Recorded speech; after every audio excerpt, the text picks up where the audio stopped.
क्या आप जानते हैं एक को एक ही क्यों कहते हैं, दो क्यों नहीं कहते, नहीं। दो को तीन क्यों नहीं कहते, तीन को छह क्यों नहीं कहते? ऐसी क्या वजह है जो इनका नाम एक दो तीन चार पाँच छह है? हाँ। मैं आज आपको ऐसी हकीकत बताने वाला हूँ जिससे पहले आपने आपने कहीं नहीं सुनी होगी। अच्छा भाई। आप जान के हैरान रह जाओगे कि इसका नाम एक ही क्यों पड़ा, इसका दो क्यों पड़ा, इसका तीन क्यों पड़ा। देखो सबसे पहले हम शुरू करते हैं एक से। एक से। एक को एक ही क्यों कहा जाता है, इसके पीछे एक वजह है। क्या वजह है भाई साहब? उसके पीछे वजह है एंगल, एंगल? कोण। कौन? एक के अंदर एक कोण होता है। अच्छा। ये बन गया एक, हाँ। ये हो गया एक कोण। एक कौन? इस एक कोण की वजह से इसको एक कहा एक जाता है। कहा जाता है। ओहो, समझ गए? भाई क्या बात है भाई। अब आया दो। ठीक है। सबसे पहले दो ऐसे बनाया गया था अच्छा ऐसे बना शुरू में। इसमें होते हैं दो कोण, एक कोण और दो कोण। दो कौन? दो कोण हो गया इसलिए ये टू हो गया, दो हो गया। हो गया। ऐसे ये थ्री जो सबसे पहले बना था वो ऐसे बना था। ऐसे बना था। थ्री के अंदर होते हैं तीन कोण, तीन कौन? एक दो तीन, बहुत बढ़िया भाई साहब। इसलिए इसको तीन कहा जाता है। हाँ जी। और जब चार बनाया गया था हाँ, शुरू हाँ। में, चार बनाया गया था इस तरह से, ये थी चार की। हाँ तो भाई साहब ये तो अब भी चले हैं चार। देखो इसके अंदर होते हैं चार कोण, हाँ। एक दो तीन और एक चार। चार बहुत बढ़िया भाई। इन कोणों की वजह से इनके नाम एक दो तीन चार पड़ा है। अब आगे अच्छा। चलते हैं। देखो पाँच का पाँच क्यों पड़ा, छः का छः क्यों पड़ा, सात का सात क्यों पड़ा, आठ का आठ क्यों पड़ा, नौ का नौ क्यों पड़ा।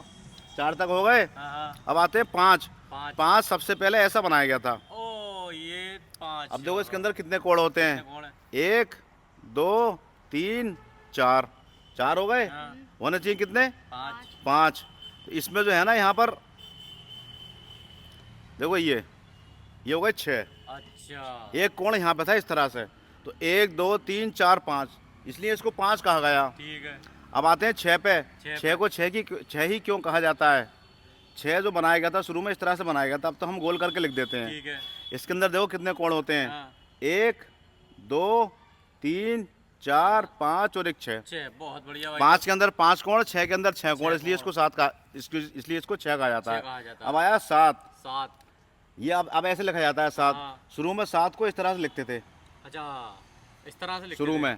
तो इसके अंदर देखो एक कोण, हाँ। दो कोण, तीन कोण, चार कोण, पाँच कोण, छः कोण, सात कोण। सात कौन? हो गए सात कोण, सात कोण। इसलिए इसको सात कहा जाता है।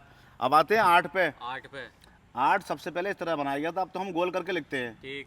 ये हो गया आठ कोण। हाँ, हाँ। इसके अंदर तो वैसे ही आठ कोण दिख रहे हैं। हाँ, एक दो तीन चार पाँच छः सात और एक आठ। आठ बहुत बढ़िया भाई साहब। ये क्या तो हो trick है गए यार इसके अंदर। पाँच छः सात आठ। हमें तो ऐसा पता ही नहीं था कि इसके ऐसा बाद भी है। एक और बताऊंगा हैरत की बात। हाँ। ये हो गए आठ तक। हाँ। अब देखो नौ। नौ में कितने कोण होते हैं?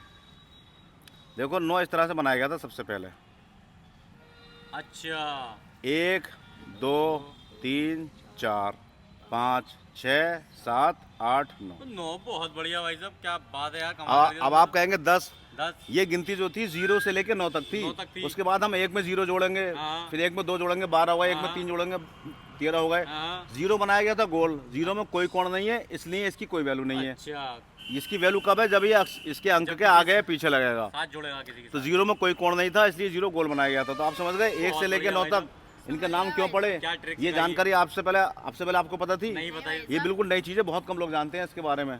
चलिए बहुत बढ़िया ठीक है भाई भैया। साहब, बहुत अच्छे।